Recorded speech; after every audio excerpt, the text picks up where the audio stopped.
강규정 대변인입니다. 다음 주 국무회의부터 현직 방통위원장은 국무회의에 배석하지 않습니다.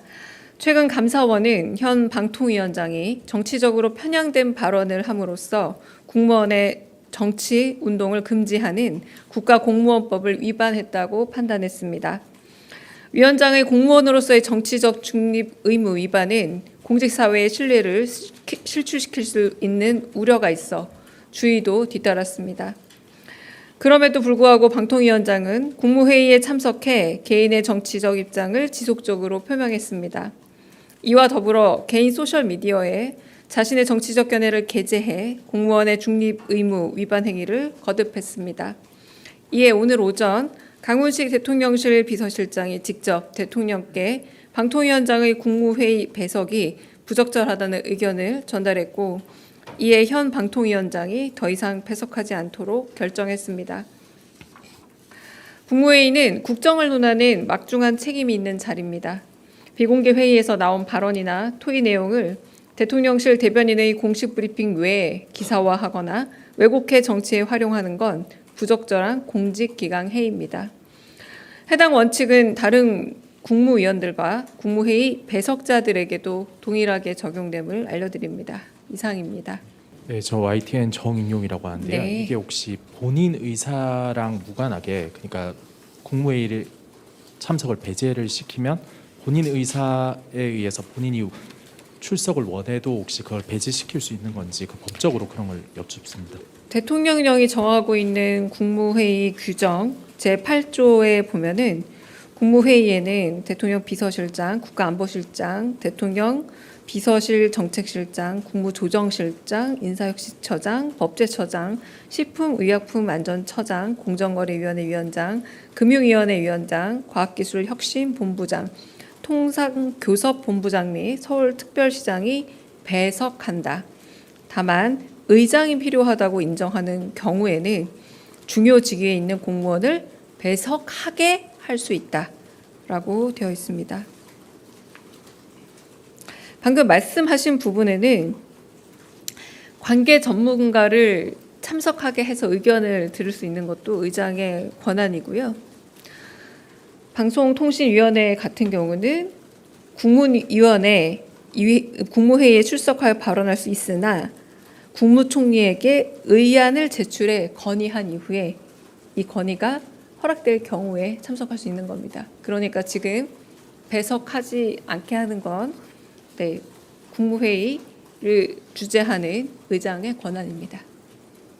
저 MBN 표선우인데요. 그럼 이 결정이 당사자인 이진숙 방통위원장에게는 전달이 되고 지금 브리핑을 하시는 건지, 본인이 만약에 전달을 받았다면 뭐라고 답변을 하셨는지 궁금합니다. 그 과정도 보자면요. 방통위원장 같은 경우는 국무회의 보통 전날 출석하라라고 전달되는 것으로 알고 있습니다. 네, 그러니까 전달받지 않으면 원래는 참석하지 않는 것으로 알고 있고요. 네, 그래서 국무회의에 참석하고 참석하지 않는다는 것은 국무조정실을 통해서 연락을 주게 돼 있습니다. 네, 좀 관행상으로 참석해 오셨던 것 같은데요. 관행상으로 참석자 배석자로 되어 있었던 것 같고, 네, 제가 알기로는 그렇게 알고 있습니다.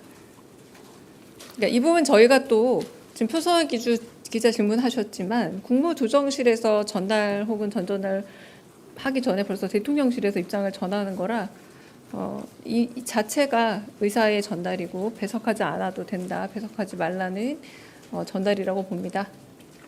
네, 국민일보 이동환입니다.